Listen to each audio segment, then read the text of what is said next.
धन धन सतगुरु तेरा ही आसरा। शाह मस्ताना जी के वचन। सतगुरु का भय और उसकी रजा। डरो तो परमेश्वर से, परंतु दुनिया में परमेश्वर का डर ही निकल गया। निर्भय हो गए दुनियादार। प्रेमी और सत्संगी ये ख्याल ना करे कि ऐसे ही सतगुरु भवसागर से तारेगा। यह मन धोखा देता है, क्योंकि जो हुक्म या वचन है सतगुरु का, उसका टालना ही दंड है और उसके वचनों को मानना ही भजन है। इंसान को ये समझना चाहिए कि जो काम वह करता है उसको सतगुरु, परमेश्वर और नाम अंदर देखता है। इसलिए ऐसा काम ना करे जिससे वह नाराज हो। मगर उस परमेश्वर की नाराजगी का पता सतगुरु को पड़ता है, तुमको नहीं पड़ता। आज तक तुमको अंदर परमेश्वर का, सतगुरु का दर्शन क्यों ना मिला? क्योंकि तुमने सतगुरु का हुक्म नहीं माना। हर वक्त सतगुरु परमेश्वर से डरो। हर वक्त तौबा करो। सतगुरु का डर न हो तो भक्ति हो ही नहीं सकती। एक छोटा बच्चा गन्ने के खेत पर रखवाली पर खड़ा था। शाह मस्ताना बिलोचिस्तानी जी फरमाए, कोई चोरी नहीं करता क्योंकि मालिक का बच्चा खड़ा है। सतगुरु क्या बच्चे से भी गया गुजरा है? सतगुरु से गुनाह, पाप या बुरा काम करने के समय नहीं डरते। सतगुरु को, परमेश्वर को हर समय अपने साथ समझो। जैसे कोई 10 साल का बच्चा भी दुकान पर बैठा हो तो कोई आदमी कोई चीज नहीं उठाता, उसे बच्चे का डर होता है। ऐसे ही जो सतगुरु को साथ समझता है वह कोई बुरा काम नहीं करता, उसे सतगुरु का डर होता है। परमेश्वर बोलता है कि इंसान कुछ शर्म करो। मैं सब ऐब पाप जो करते हो देखता हूँ, तुम्हारे साथ बैठा हूँ। हे इंसान, तुमने सारी उम्र तन को गुरु बनाकर उसकी सेवा करते रहे।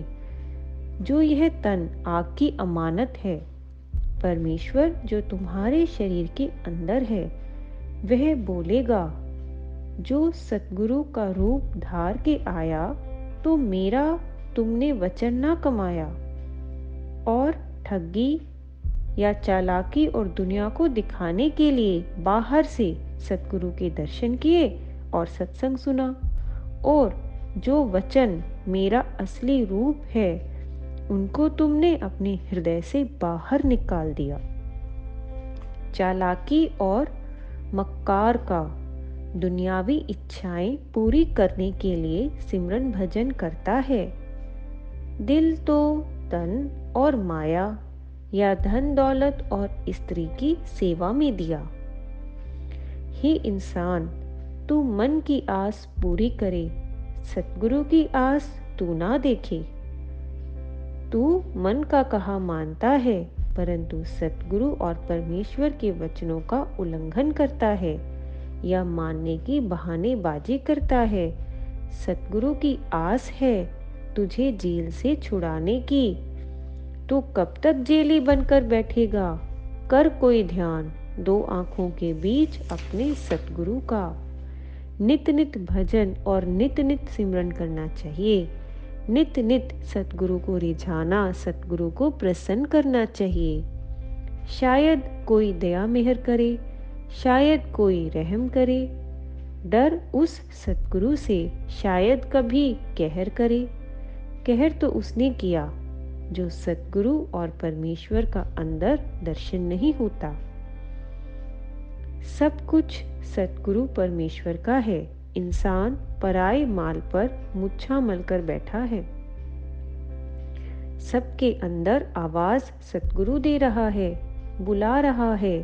हम कुछ शर्म करें, हम बेशर्म कब तक बनेंगे?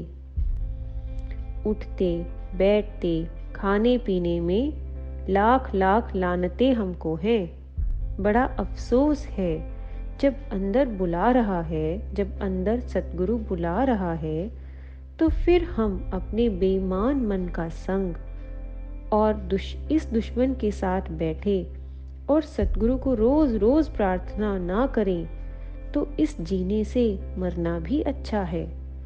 कुत्ता भी रात को मालिक के दरवाजे पर बैठता है रोटी के टुकड़े के लिए।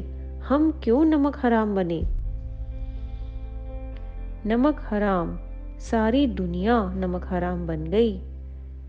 चाहिए यह कि 1 घंटा बैठकर इंसान बोले, वाह मालिक वाह, ये लाल रंग फूल में मिट्टी से कहाँ से लाया, पीला रंग कहाँ से लाया, ये नमूना सफ़ेद कहाँ से लाया। तू ऐसी ताकत हमारे अंदर बैठी है कि तेरे को छोड़कर रात को बेनसीब लक्कड़ मंडी के संडे या भार ढोने वाले बैल अर्थात पराया काम करने वाले अपने इस शरीर के साथ क्यों सोते हो? कोई तेरा गुणगान घंटा 2 घंटा भी ना हुआ। सारा दिन संग और गुण इस शरीर और 5 चोरों का ही करते फिरते रहे। जैसे बकरे की खाल उतारी जाती है, इसी तरह खाल तुम्हारी उतारी जाएगी। तुम ना यकीन करोगे, परंतु ये बात सही है। बेशक तुम्हारा सतगुरु बाहर पूरा हो, पर वह खड़ा होकर तुम्हारी खाल छिलाएगा, क्योंकि जितना पाप तुमने इकट्ठा किया वह तेरे को भुगतना पड़ेगा। उस सतगुरु ने बोला कि 2 वक्त भजन में बैठो। बताओ कोई 2 वक्त बैठने वाला है?